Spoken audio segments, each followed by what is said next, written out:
Fora TV, Idea Immersion. Visit us at www.fora.tv.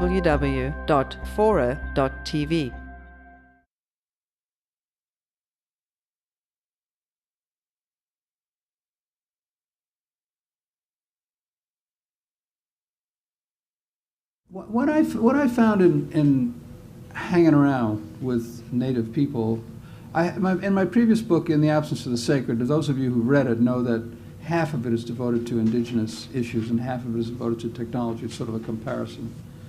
And so I spent a lot of time. That book took me 13 years. That In the Absence of the Sacred book. What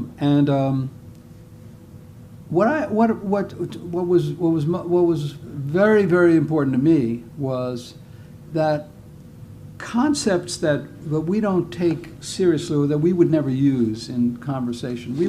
You very rarely hear a non-Indigenous person use a phrase like Mother Earth, let's say, or that buys that idea, or that calls animals and trees brothers and sisters.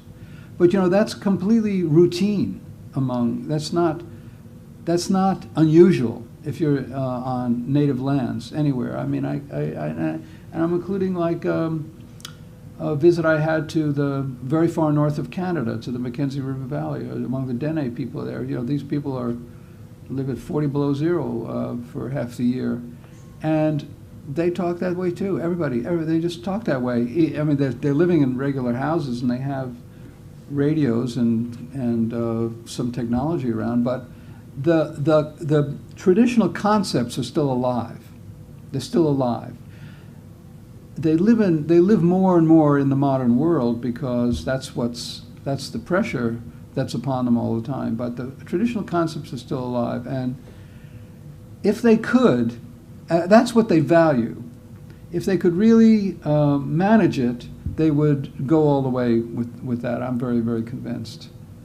So that's what makes it doubly, and that's what we need, of course, some of those values for the present time. The whole idea of accumulating a surplus would be repellent. Well, I mean, yeah, the whole idea of constantly, I mean, growth is a complete anathema, it's a completely ridiculous concept, never-ending growth, or always increasing growth, which is what the standard is now. You never hear anybody run for president of the United States and say what we need is to stop growth, but that would be correct.